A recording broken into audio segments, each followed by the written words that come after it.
and welcome to this latest video where we look at some of the useful and fun things we've found to have on a boat. Yeah, some have been recommended, some we've just come across, but this first one we're going to start with are the sponsors of this video. Yes, I've been using Readly now for a couple of years and it's great. I'm downloading magazines and English newspapers on my iPad, ready for when we go sailing in season 5. Now, I didn't think I'd be able to do this while we're travelling until I discovered Readly. Now I can get up-to-date newspapers and magazines while we're travelling. I also read travel magazines, often articles about the places we visit, such as Greece and Turkey, where we sailed last year. Amazing places with a wealth of ancient history and beautiful anchorages. I also read up on the places we may go next. We have very little space on board for magazines, one rack, which mostly contains pilot books and maps, and a small book rack in the stateroom for books. So having actual magazines is not an option. Also, finding English-speaking magazines and newspapers when you're abroad can be very expensive, but now you can get a whole library from Readly for a small monthly sum. We have always read Yachting Monthly, and now we can here too on an iPad. And not just the latest editions. Readly keeps early issues too, so you can look back and revisit something you may have missed. You can have up to 5 devices on one contract, so we both read on iPads and phones. We cook with Readly, using their wide variety of cooking magazines. I can find the recipes I like and bookmark them, so we can find them easily when it comes to cooking. And I've recently found this wildlife magazine, where there are some fantastic pictures. But one of the best things about this sponsored video is that Fair Isle viewers get a special offer. 2 months free subscription, cancellation at any time. Just click in the link in the description. Now next up is something from Powervision. We've used Powervision products before, they're good quality. We've got a submarine, we've got a drone.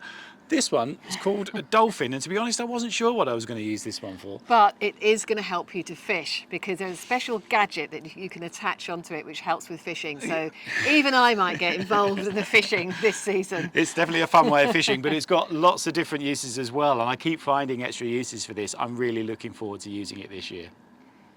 Next then, let's have a little look at this. This is the Powervision Dolphin. Now, I showed this briefly in one of the episodes, but we're going to give you a little bit of a review of what it can do, because it looks like a bit of a toy, and I suppose to some extent it is. It's great fun to play with. It whizzes around on the top surface, but it has got some uses as well. So let's just show you what it's got. So 2 aerials there, so it's got quite a range, and it lasts for a couple of hours. You can really whiz it around. It's got a camera on the front which can articulate around. I'll just show you what it is. Big battery inside that lifts out, SD cards in there as well for taking the pictures, and there's a little sonar which I'll show you later underneath, so you can actually map the sea bottom with it as well. And if you're a fisherman, you can actually attach a line to here and take it to where you want it and then drop it. You've got a little drop thing, so it's got a little thing to actually drop the hook from there, or you can tow a little bait. I've got something in here. I'm going to try it later. I don't know exactly how it attaches, but there's a bait box that you can do and just drop bait where you want as well. So we'll have a little go at all those things. Just before we put it in the water though, I'll show you the camera, because it's quite cool out the front here. It'll just articulate up and down. So really that's what it's useful for. You know, I think when you're whizzing through the water, the camera shot's not going to be that stable, obviously, but you can get to somewhere and then basically just have a look at whatever you want to under the water. And if before you go, let's put this back to the top, if you know what you want to film, so if you maybe wanted to film what was behind you, you can actually get hold of this and move it to the position you want first, and then you know when you've done that. So now it's pointing forward, so you could go slowly through the water and film going forward. So the electronics will move it up and down, but you've got to set it first where you actually want to be with this bit at the beginning here, which is sort of just on a friction joint. You can just turn it to where you think you want to film. So yeah, I mean, I think in certain things, if you were somewhere where there's lots of jellyfish or alligators or or something like that, sharks, you want to send this in rather than than actually going yourself. Today, it's freezing cold, so I don't want to go in there. So I'm going to put this in and see what we can see. Okay, so we've got it in the water. Now you've got 3 different modes on here. I'm going to put it on normal, which is the middle mode, and you'll see you can just whiz it around. So it's just like a boat. Very manoeuvrable, pretty fast. So that's quite cool. Get to where you want to go.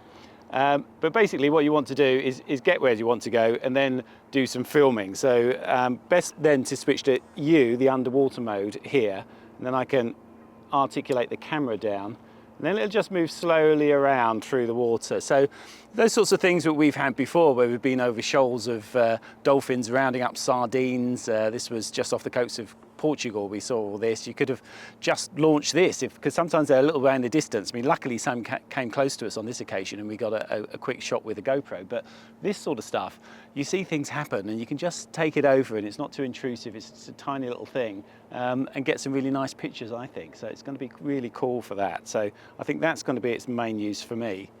There's also a cruise mode on here, the little C button. If I put it on to there, then it'll just maintain a certain speed the whole time. So you can see I'm in cruise mode, so it's whizzing along, don't have to hold the sticks, it'll just keep that speed. I'll bring it back around so it comes back around towards us. So we mentioned before, one of the other things this has is a sonar, which just goes on underneath here. If I actually should wet my finger, put it on there, you see it comes on automatically when it hits the water. And it's got that light as well, which is supposed to attract fish. I need to sort of test this. The underwater one's got the same thing, and it'd be nice if it does, because it tracks them. You can get pictures of them. But obviously, the main thing with this, the sonar, is to go and actually just take the thing over the surface of the water and map the bottom. And you can actually program it. You can put waypoints in. It'll do it automatically. Go around and chart a piece of ground that you want to chart. But I'll just put this in and we'll drive it over there. I know there's a little bit of a shallow sort of bar that comes out just in there. So let's take it over that and see if that picks it up on the sonar. So I've taken it over to where I know the shallow water is, and you can see it just banking up. It's showing some fish in there on the fish finder as well. I might put the camera down, see if I can see some of those. But yeah, we're down to sort of 2.5 meters where it is at the moment. If I take it slowly forward, let's turn it actually, and go that way. Yeah, so there's a really shallow bit there. It's quite a bar. You can sort of just about see the inside of it with the naked eye, but not the bit where I'm at the moment. So yeah, very shallow. We go in, I think it's even shallower this way.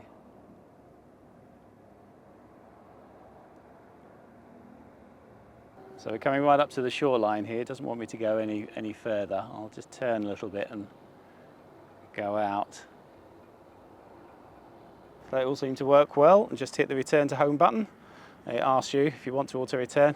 Say yes, and it should come back. Let's see how accurately it knows where we are. I think we swung a bit on an anchor, so might stop a little way away.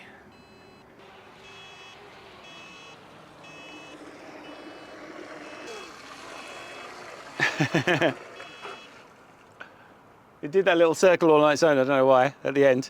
But that's obviously where we were before. We swung at anchor a little bit, so I think that's pretty accurate. It's fine. I can drive it the last bit. So I'm definitely going to have a little go with this for the fishing mode. For that, what you've got is this little hook in here, which you can just clip down. So you could actually put your line around that, tow it out to where you want it, and then you just hit the button and it releases where you want it to be. But also, it comes with this, which is a bait release. And I've put some bread in it, and I've been looking at this and I just couldn't figure out, actually, for the life of me, how you release it, because it fits in to the back here like this. You just pull that up and slot it in like that, and it just sits there. But what's the mechanism for opening that? I couldn't really find it, but I have had it on the water and I did work out how to do it, so I'll show you. It's genius. So the way that you actually release it is you hit the release button here, and you'll see it comes up and says enable hook unbait. Say OK, and it does that. It swivels it around. Genius.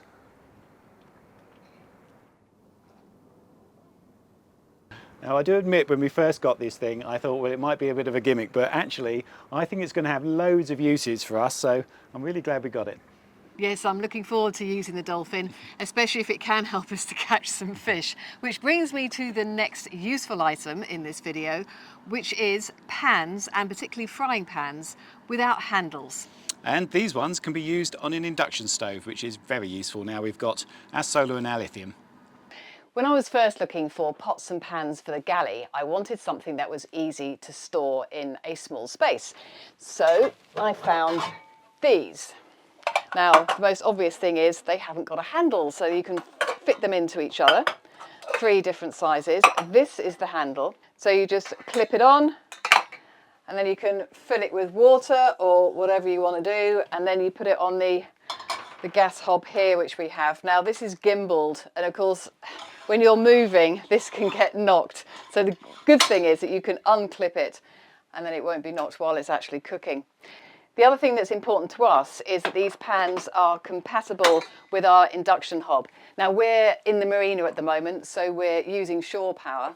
But even when we're at anchor, we can switch on the inverter and that will give us electricity. Or if all else fails and we haven't got sunshine, so we haven't been able to generate our own power, we can use our EcoFlow. And that gives us a couple of days of cooking, I would say, as well as using our laptops and phones. So that's pretty good for us.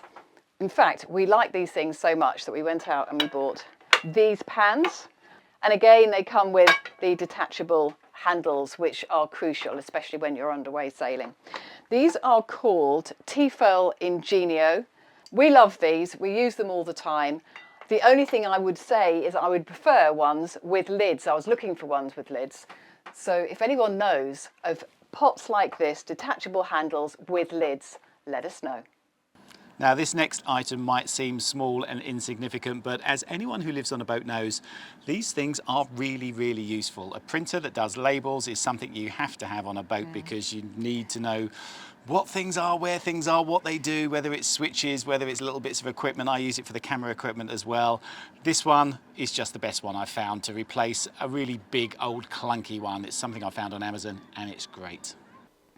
So we have always had a label printer on board, but the one I had before I found this one was about twice the size. It had a silly little screen at the top and a keyboard, so it was always difficult to work out what you were doing with it. The reason I like this is called the Nimbot. It's just something I found on Amazon. Is you control it from the phone, and it has a little app. So I'll put the app up the side of it there. It's called Nimbot. Press it and open it up, and you have to turn this on. There's a little button at the side. It plays you a tune. It's rechargeable. You put on the bottom with a little micro USB thing. So yeah, it lasts forever. Actually, I think I've only ever charged it once, and I use it a load. It's really good. So now we've got this up. Let's actually put something in just as a quick test.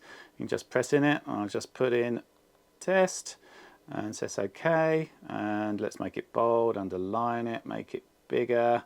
Stick it in the middle. And once it's there, I'll put this up so you can see it come out. Press print and it spits it out, and there it is. And it's really good.